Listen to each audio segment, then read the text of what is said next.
Góðan daginn, velkomin á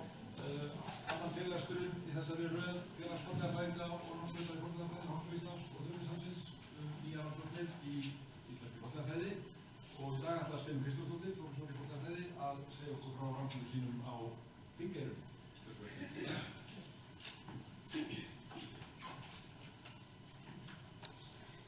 Já, komið sæl. Já, ég ætla að segja ykkur frá rannsókn sem hefur nú staðið yfir nokkur ár á Þingeyrum, en já, hófst fyrir alvöru á síðasta ári. Það kannski ykkur hérna sem að velta fyrir sér með hvað ég meina, hvað ég á við með að segja valdamiðstöð, það því að valda á náttúrulega við svo óbóðslega margt og allir hafa vald í raun og veru,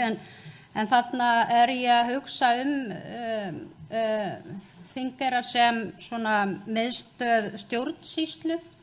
og út frá því ég að hugsa valdið og eins líka menningu og mennta og endaði með þessu orði þarna valdamiðstöð því að þetta svo áberandi í sögu Þingeyra hvað þarna þetta hefur verið mikil miðstöð í Húnaþingi alla tíð, má segja. En já, það hérna fornleifarannsókn búin að vera í undirbúningi síðan 2014 og miðaði nú aðalega því að kanna klaustrið og sem þar var rekið lengst allra klaustra á Íslandi frá 1133 minnstakosti og til síðaskipta. Og það var alltaf hugmyndin í fyrstunni og ég var nú að gera rannsóknir á klaustrum á Íslandi og hugmyndin var svona þegar ég var að vinna þeirri rannsókn frá 2013 eða 2014 að hugsanlega velja einn af þessum klausturstöðum til frekari rannsókna og svona undirbúningur á Þingeyrum hófst fyrir alvöru 2014 og í fyrra fórum við fyrst að grafa fyrir alvöru og ég ætlaði svona að miða þennan fyrirlestur svolítið við það vegna þess að, og þið sérstaklega fornleifafræðingarnir hérna hugsa ég kannist við það að það er ýmislegt sem gerist við fornleifarannsóknir og það áætlanir geta breyst og hlutirnir tekið nýja stefnu. En þetta hérna, ætli ég sé mig eitthvað svona, geti notað þetta? Nei, ætli ég sé eitthvað svona. Ég geti kannski bara bent sjálf á þetta. Hér eitthvað svona. Hérna sjáum við tvö svona, eitt kort og eina ljósmynd. Þetta niðurstöður jarðsjármælinga sem Fornleifastofnun Íslands og Háskólinn í Vín unnu og ég fékk leyfi til þess að nota og hef aldeilis nýtt mér. Reyndar unni sjálf ég og minn hópur að jarðsjármælingum en þetta niðurstöðuna frá þeim í sambandi við Þingstaðaverkefni sem var verið að vinna fyrir nokkrum árum og þetta sem það í gangi og hérna sem gamla bæjarstæði á Þingeyrum og hér koma í ljós mikla rústir, ég veit ekki allavega hérna, fornleifafræðingar þekkja þetta og hvað þetta og svo hérna mjög frægur dómhringur sem kallaður hér kirkjan og þið sjáum þetta eiginlega sama myndin sem ég setti upp hér, gamli bærinn, nýja húsið og nýja kirkjan, þið kannist við hana, steinkirkjuna veglegu þarna efst upp á holtinu, fyrsta steinkirkja sem byggð á Íslandi, 1877 og við vorum semst hefum verið að leita hvar klaustrið geti hafa staðið og það var svona aðalega hugmyndin að það hefði staðið hér og þetta eru könnunarskurðirnir sem við erum búin að taka 2016, 17 og 18, það var nú eitthvað 2015, já hér var eitt könnunarskurður og hann var sem sagt tekinn hér, hann vantar á þessa mynd, en hér sést nefnilega rúst sem var af sennilega kirkju og það var talið eftir að þessar jarðsjármælingar fóru fram að þetta væri sem sagt kirkja klausturhaldarans Lárits Gottrúms sem byggði mikla útbrotakirkju á Þingeyrum og það stærð hennar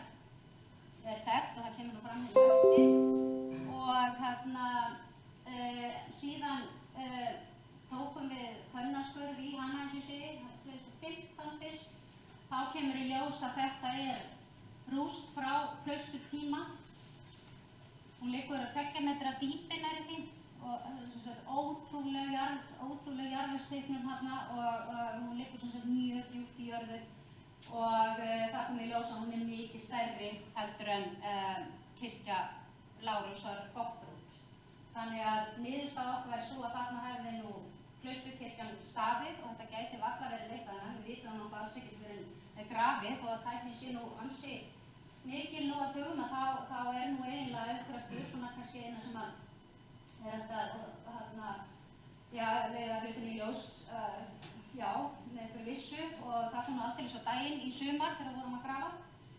en við teljum þá að hugsanlega kirkja Gottrúds hafi staðið hér og síðan tókum fleiri könnunarskjöl og þetta rústir frá klausturtíma á öllu þessu svæði. Þetta hann talar kannski mælingun á þetta en þetta eftir 40 sem 40 allavega hér yfir. Og en svona markmið með rannsókn á klaustrinu, Þingeyjarklaustri eins og var nú alltaf ætlunin að það átti að vera aðalmarkmið hjá okkur að skoða það og þetta svona byggir á þeirri nálgun sem kallast posthumanismi, þar sem alltaf samspil náttúru og menningar sem að þarf til og eins og ég segi þarna og kannski fyrst og fremst að þá vildum við skoða þá hvernig regluverk Benediktína, þetta var nú Benediktína klaustur og ég kem betur að sögu Þingeyjarklausturs og eftir að hvernig það var hægt að fylgja reglum Benediktína hér við þessar aðstæður hér norður frá og skoða það hversu vel þeim var fylgt. Nú síðan stór þáttur í þessu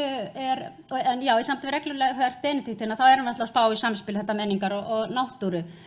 og gróðurfar og umhverfi. Við höfum líka verið að skoða hvað gerist þegar klaustrið byggt, hvað gerist í gróðurfarinu og umhverfinu, hvaða áhrif hefur þetta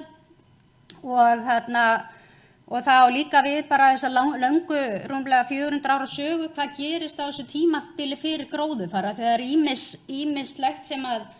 dynur á þessum tíma og ýmislegt sem að gerast bæði félagslega og náttúrulega og það svartidauði sem talin hafa gríðarleg áhrif eða mikið mannfall á Þingeyrum samkvæmt rituðum heimildum og það var meira sér ábótalaust í nokkur ár og eftir það dóu allir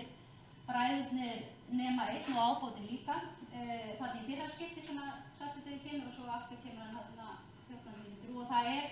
nú fleiri rannsóknir sýna það að það verða mikla breytingar á búskaparháttum við það þegar svartidauði kemur, það nú fleiri rannsóknir í gangi á þessu og svo náttúrulega litla ísöldin að sjá hvað það sem að gerast þegar með kólnandi veðurfari að hvernig tekist á við það og það alltaf þessi menning og náttúra sem svona reiður þráðurinn hjá okkur og hugmyndin líka að reyna og ég veit ekki hvort það bjassin ekki að finna það hægt að greina svartadauða bakteríuna með DNA-greiningu og það hefur tekist núna nýlega bara í Noregi og þannig að hugmyndin hjá okkur og við erum í samstarfi íslenska erfðagreiningu með það að reyna að finna þetta kannski alveg vonlaust en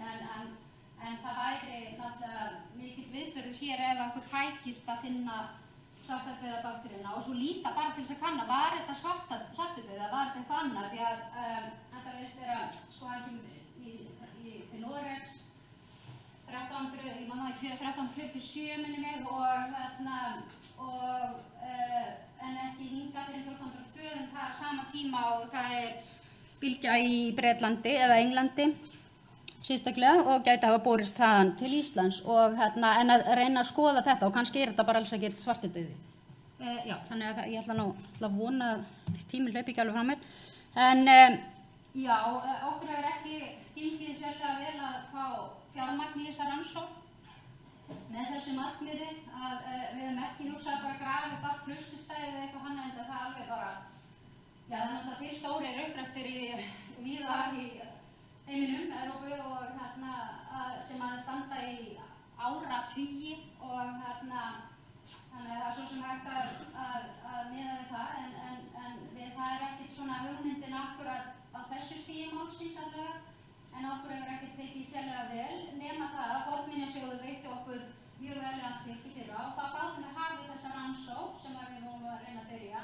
á og höfum verið að miða við sem sagt að grafa í öskuhaugana sem að við teljum okkur hafa fundið að það reyndist nú ekki vera rétt í öðru tilvíkinu frá með 2 stöðum, þetta er þessi stúrleitin frá í sumar,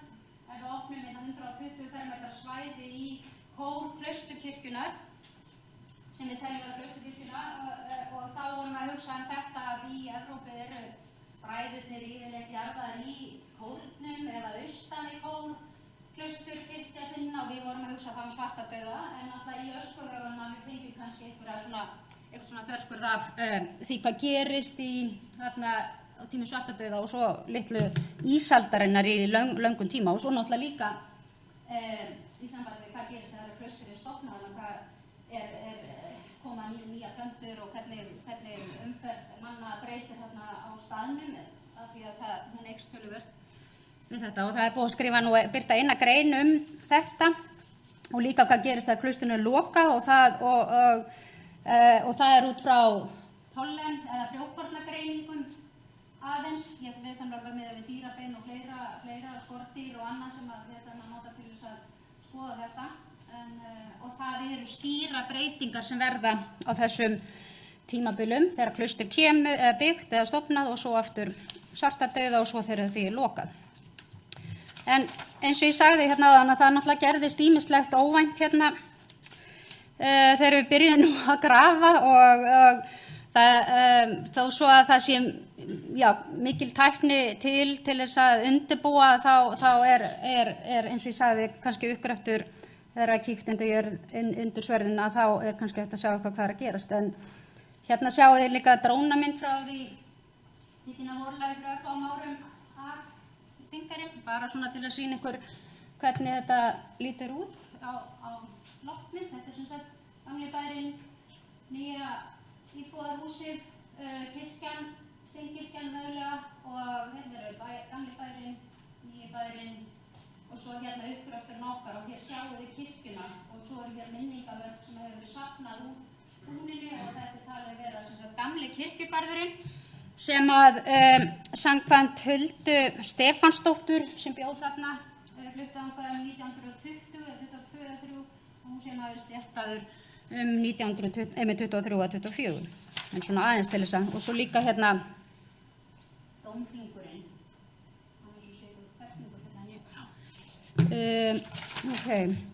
en hérna já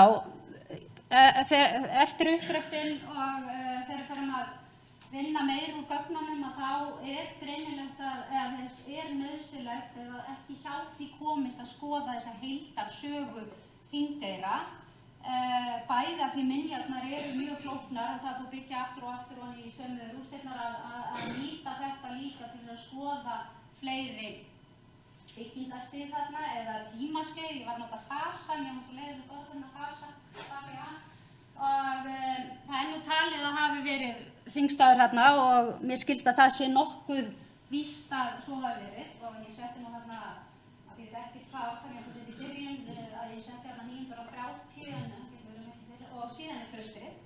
að það rekið svona lengi af því að síðan að því var talið stjórnsýslusetur og menningarmiðstöð síðan þetta aðsetur sýslumanna sem sagt umboðsmanna konungs í landinu í rúm 300 ár og þannig að þetta heldur áfram svona sé stórt og mikið setur, kannski að sjálfsögða þegar það var klaustur, það er samt ekki sjálfgefið, þannig var hann nú ekki Helgafelli, sýslumenn og klausturhaldar að setjast á Arnarstapa og síðan þarna þeir Þingeyrar í einkaeigu, þeir klausturhaldar kaupir jörðina ára 1812 og eftir það þá sitja miklir frumkvöðlar hver áttir öðrum á Þingeyrum. Það er enda svona einhver tímaskeið sem er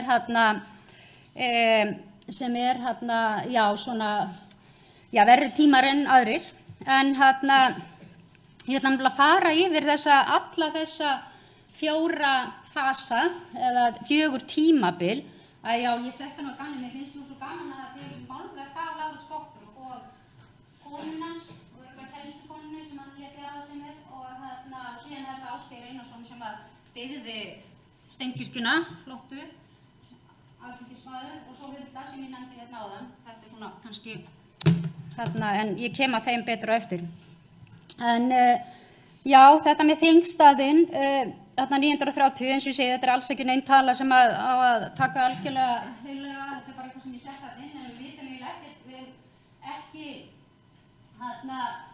já, ég var nú að ræða þetta við Orra Véstinsson sem stjórnar þessu þingstaðverkefni, mynda hefði sagt við mig að það er engar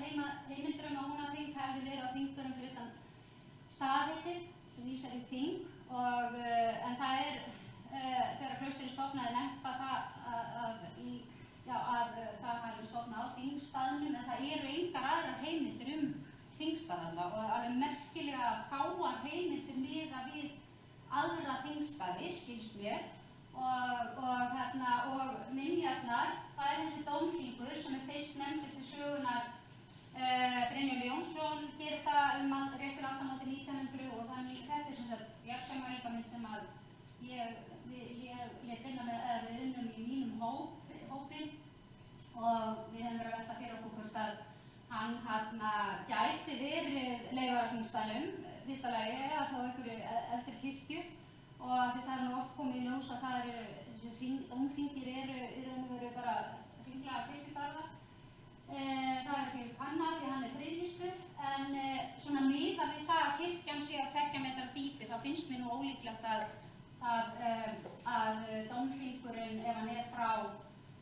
því fyrir 1000 eða fyrir klaustutíma þá að hann sjáu svona vel á yfirborði en það var nú reynt að aldursgreinan með borgjöfnum, Minjastofnun stóð fyrir því og að eina sem kom í ljós að það er gjóskulegið 1104 fannst þarna í torfi en það finnst nú í víðandi torfi þannig að það var svona ekki alveg ljós en já en það er spurning hvort það sé einhverja minjar þingið og hvernig minjar þing eru, það er náttúrulega eitt af þessum kannski er óljóst en svo í okkar könnunum að þá komum við til ljós að hérna er dómhringurinn að hér fundum við sem sagt mannabein hér þegar vorum að taka könnun sem ætti svo sem ekkert að koma á óvart af því að það var kirkjugarðurinn og þetta sé tengt Klausturinn og annað en það kemur í ljós að þau eru 4 einstaklingum þetta var tölvöld mörg bein sem að koma til skurðin og mikið róð og að þau eru frá því rétt eftir 1000 sem að bendir þá til að það sé kirkjustaður sem kemur kannski heldur ekkert á óvart en það er engar heimildir það vegna þess að það kemur ekkert á óvart vegna þess að þetta er nú að gera svo ansi víða að það er greinilegt það er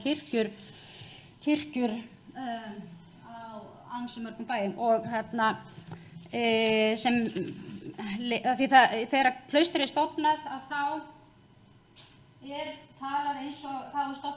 sem sagt vígð kirkja en ekki talað klaustur en það er talað þessi klausturstofnunin og talað sem sagt að það er að byggja kirkju og það er 1112 en ef þessar aldursgreiningar réttar þá er þessi bein eldri og það er farið að jarða fólk þarna og við teljum að þetta séu kristna grafir og það sé kannski ekki alveg að fullyrða það. En nú að Klausturinu, já, hvað setjum við þessa mynd hérna, þetta er til innsigli Þingeyra klausturs og samkvæmt rannsóknum sem að Guðrún Harðardóttir hefur unnið ansi lengi, þá virðast klausturinnsiglin hér vísa svona í byggingar klaustranna sjálfra. En auðvitað getum við ekki sagt það að þetta sé mynd frá Þingeyrum, en það virðist vera að það sé oft. Og þetta er náttúrulega kannski ekki rétt að vera að bera við kirkju í París, við Þingeyrakirkju, en þið þekkið þetta lag þegar við séum þetta svo víða á kirkjum og þetta er svona þetta svipaða form. En þetta er allavega, það er stofnað þarna, já það er talað 1133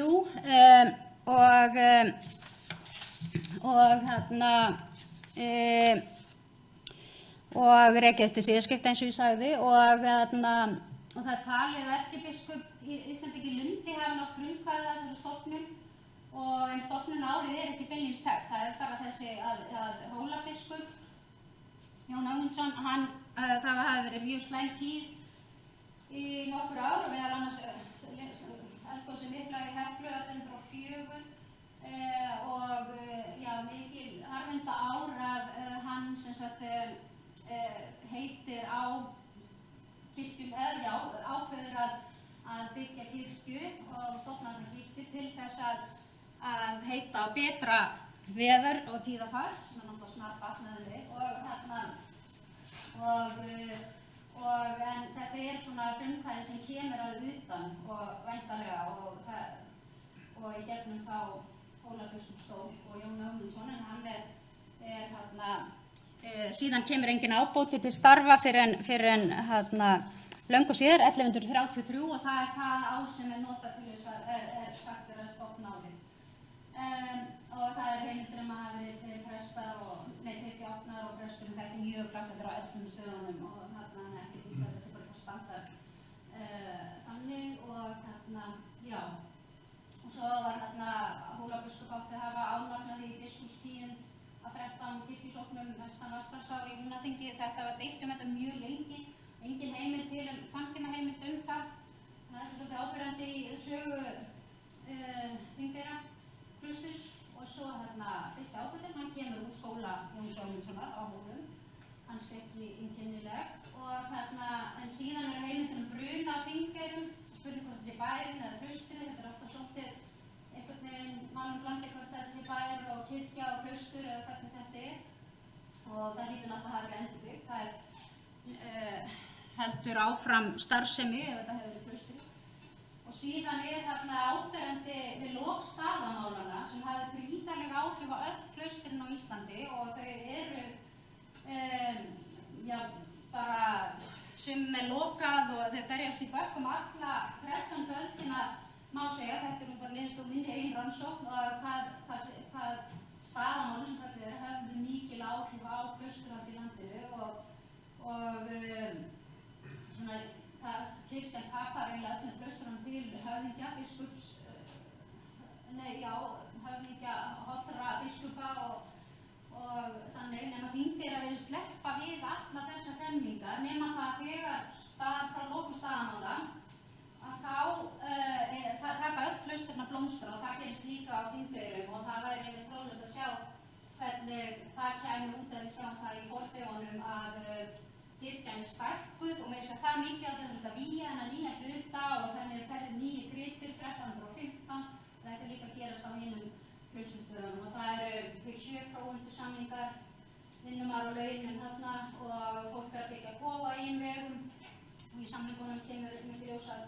að fólk fær sinna eiga þau og mjög stór bústofn heim á staðinum 1525 og svona það spurning væri fróðlegt að fá einhverjar nýjar upplýsingar ritun og bókagerð og ég held að þetta bara mín hugmynd að Þingeyraklaustur hafi sloppið við svona hremmingar á tímum staðamálanna vegna ritunar, það virðist að ritaðar bækur það fyrir höfðingja og þannig að þetta var svona svolítið samspil þar á milli höfðingja og höfðingjavalds og kirkjuvalds. En sem sagt sjáu þið þetta að við gróum þarna, eins og ég sagði sýnda áðan, ég ætlaði bara að sýna ykkur þetta aftur, svo þið áttu ykkur á hvað þetta var, sem sagt gróum hér í en þá ætlaði ég að færa mig, ég kem nú aftur að uppgreftinum, vegna þess að hann áttu nú vera, ég ætla að sjá hvað tíman líður, já, síðan þetta tímabil, það vantar nú á þennan lista, ég bara áttur að skoða það betur, en þetta eru svona frægustu sýslumenn eða klausturhaldarar og umboðsmenn konungs í landinu sem setja staða á Þingeyrum. Langaði að setja bara með þessa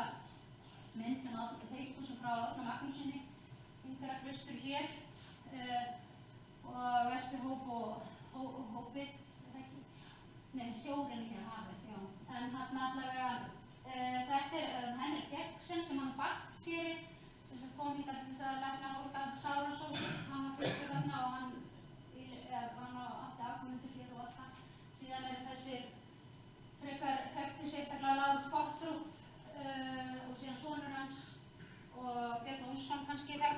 keypti síðan Þingeyrar. Og þetta já, ég ætlaði svona að velta fyrir mér, ætlaði að setja þessa mynd upp aftur af því að það náttúrulega spurning hvort þeir bjuggu í klausturhúsunum. Eftir fyrstu rannsóknir þá vorum við farin að halda að það hefði verið hér og kirkjan Gottrúps hefði verið hérna byggð við hliðina á klausturkirkjunni og já, ég kem aftur að því eftir að það bæjarhús sem hér náðu hingað út eftir klausturtíma. Og við höfum nú reynt að fara eins yfir þetta, velta fyrir okkur hvert að kirkja, já það var kirkja Þorkils Þandels, það var fyrsta kirkjan hvort að hún sé ekki á unglingum, eins og ég segi, ég er farin að efast það. En síðan klausturkirkjan og miðað við jarðsamælingarnar, þá getur hún verið 23 metra löng og síðan Danakonungur fyrirskipaði öllum klausturhöldum að rífa klausturkirkjurnar og byggja litlar kirkjur og það virðist hafa gert víðast. Páll Guðbrandsson gerir það 1619 á Þingeyrum. Þetta nætti ykkur stærðina en hún er örugglega mikið minna því það var nú ætlunin. Síðan það Lárus Gottrúps sem byggir sína útvartakirkju þarna 13-14 metra og síðan Björn Olsen endurbyggir allt frá grunni 1819 eftir hann búinn að kaupa og þá byggir hann Torkirkju sem 13 metrar og svo Ásgeir Einarsson sem byggði steinkirkju upp á Holtinu og sem betur fyrir þá valdansum stað fyrir utan þetta staðið þarna og þið sjá hún er 16,6 og hún er minni heldur en klausturkirkjan ef að þetta er rétt þarna. Nú síðan það kaupir Björn Olsen jörðina og 1812 og endurbyggir allt og þetta er teikning eftir Runolf sonans og ekki nákvæmlega að vita hvernig ráðkonan er en hún hérna að koma að byggja gögnin á okkur og síðan þetta er alþingismenn og fyrsti rektorinn var fætturðar en bjóðar svo sem ekki og Hulda Stefánsdóttir og síðast Valgerður Valsdóttir og Ingimundur Sigfússon sem hafa búið þar en Ingimundur lést nú á síðasta ári sem eru líka voru frumkvöðlar í uppgræðslu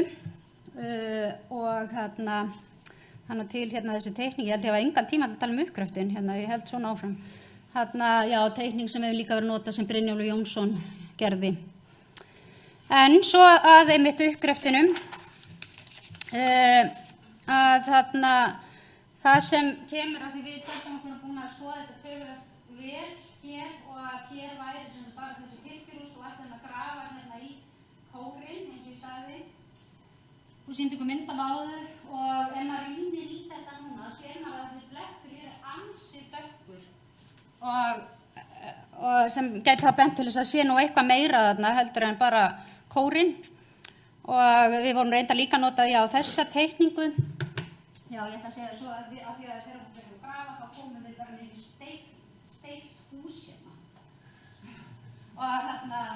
Og sem að eru fyllt af drasli og bakkabönd og sólgleraugur og plasti og plastpokar, svartir ruslapokar og enginn man eftir þessu. Það er svolítið merkilegt, það hafi eitthvað verið hérna. Við höfum fengið hjálp að reyna að finna gamla myndir og það er þetta hér, þetta er gamleiðbærin, eins og það sé nú eitthvað hús hér. En við höfum ekki fundið og spyrja marga þarna í nágrenninu og engin mann til steiktu húsi hérna. En já, þannig að þetta tók svona eitthvað aðra stefnu. En hérna sem Skammerbærin sem brann og þetta hérna hús var sem nýtt hér áfram. Þannig að þetta eru staðið svona út á túnni þarna. Við reyndum nú að gera þrívítarmynd einmitt af þessu, hvernig þetta gæti hafa verið. Með kirkjuna hér og reyndar erum við líka með svona hreyfimynd, það sem með klausturkirkjan er inni, en ég ætla nú ekki að sýna hana hér. En þannig að við erum að reyna átt okkur á, ef að nú öll húsin eru þarna ofan á kirkjunni og í kringum hana, að fyrst alveg þetta kannski að mikið verið skemmt, en klausturminn að vera slikja svolítið út, það er ekki skemmt. Og annað að því að barnabarn Lárusar Gottrúps, hann Ólafur Gíslason, hann kom til afa síns á sýslumannssetur hans og gerði og skrifaði upp lýsingu af bæjarhúsum hans og þau líkjast nú dönskum herragarði sem kemur ekkert á óvart því að Lárus var nú Dani, en þetta náttúrulega dönsku herragarðinni byggja svolítið mikið á klaustur hugmyndinni með garð í miðju og þess og það náttúrulega aldrei að vita nema að það sé kannski bara til þá ef að húsin eru þarna, það væri þá bara til lýsing af íslensku klaustri, því hann kom þarna sem barn, en þetta er náttúrulega í barnsminninu sem hann að. En hér sem sagt niðurstöður, svona fyrstu.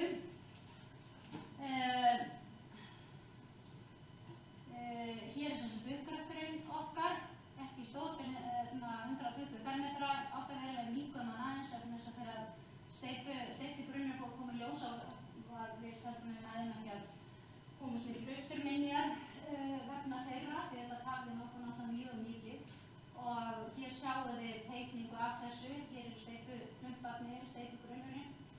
og þarna og svo eins hérna grafir sem sjást mjög vel. Það hafa nú verið fleiri en þetta, en þetta er svona kannski það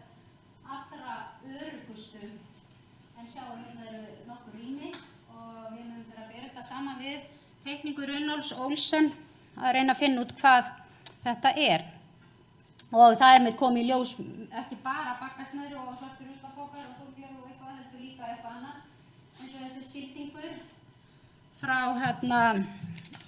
Kristjáni X sem er svo sem ekki merkilegt nema að þetta er akkurat á sama tíma og Ásgeir að byggja kirkjuna sína. Þannig að okkur var náttúrulega litið til kirkjuna, hún kostaði 16.000 skildinga og 16.000 krónur og en síðan fundum við líka svona svolítið flotta krítarpípu og ýmislegt sem var nú að koma þarna í ljós og það er greinlegt að það eru minjar þarna frá þessu tímabili D þarna ofan á rústunum. En síðan okkur til mikillar ánægju allt í einu komu og það er svolítið rót þarna, kirkjukampur sem að er nú frá klaustutíma, loksins, en og það er Guðrún Alda Gísladóttir og Mjöll Snæsdóttir sem hafa verið að greina kampa á Íslandi og hafa greint þennan líka og hann er með frá klaustutíma. En munkar og prestar voru skyldir til þess að braka krúnu hérna á höfuðið og greiðan var notuð við raksturinn, það var náttúrulega raka með hýfi en náttúrulega greiðan notuð við það verk og þá voru framleiddir þessir fallegu kampar, kirkjukampar. Og þátt að fara með bæn á meðan og alls konar kúnstir. Og síðan fundum við líka mannabein, samtals 21 stykki og tennur, mannabein og tennur og íðugreif og við erum búin að láta aldurskunni en það kemur í ljós að þetta er úr gröfum frá klaustutíma. Þannig að það er, klaustuminjarnar eru þarna undir og við erum nú að vonast til þess að ef við fáum pening áfram að reyna að komast niður úr þessum minjum og komast að því hvað þetta var. Og við ákvaðum nú í lokin að opna eina gröf og því að það var nú líka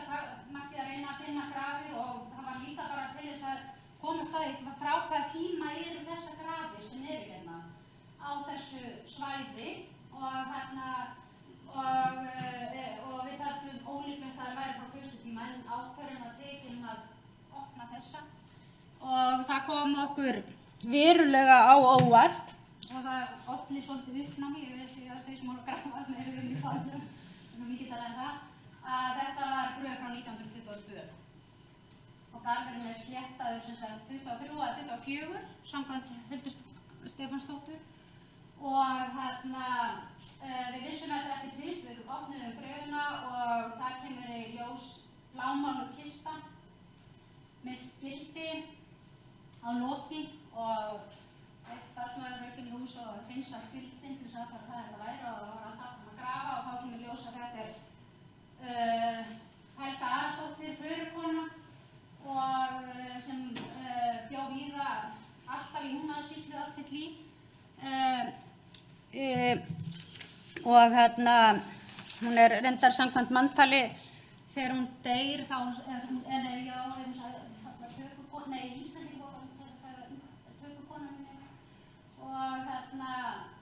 þetta kemur ljós á skildinum, skreyttur, fallegur skjöldur. Hún var líka, það kom okkur okkur á óvart. Hún var klædd í mjög fínan kjól samkvæmt tísku fyrri hluta 20. aldar. Blúndur, hún var ekki í peysufötum eða neitt svoleiðis og þannig að þetta var fékk nú svolítið á okkur verðið vikina og svo var bók og rauð votti og ljósmynd í ramma, ljósmynd af konu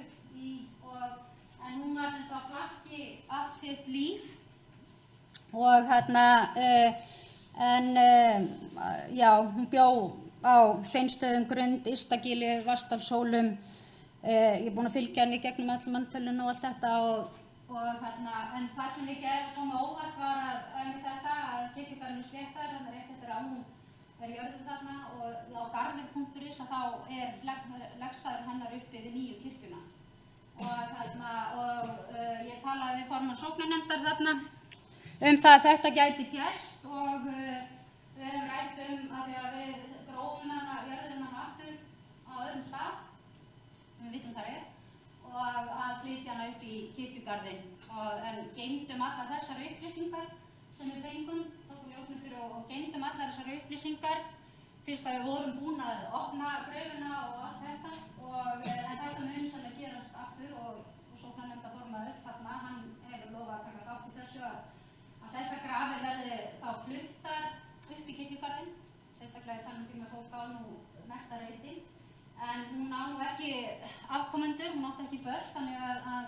kannski einfaldaði málið fyrir okkur þarna. En það sem að kannski ýtti við mér að þetta náttúrulega búið að vera svona staðurinn svolítið, já eins og ég sagði valdamiðstöð að vakið áhuga minn á að skoða stöðu og líf og hlutverk förukvenna sem að hefur verið fjallað mjög með neikvæðum hætti, það svona einhvern veginn að búið að fjalla mikið það undanförnu, einhvern veginn svolítið niðrandi þetta fólk sem er á flakki til dæmis og svona verið í umfjöldunum verið svolítið að jaðarsetja þetta fólk, sérstaklega förufólk og kannski fólk sem með einhverja fötlun og það voru bækur líla þetta og eitthvað svona. Ég held að það sé ekki rétt að skoða þetta út frá því og tala að þarna niður við hvað hún fær veglega greftrun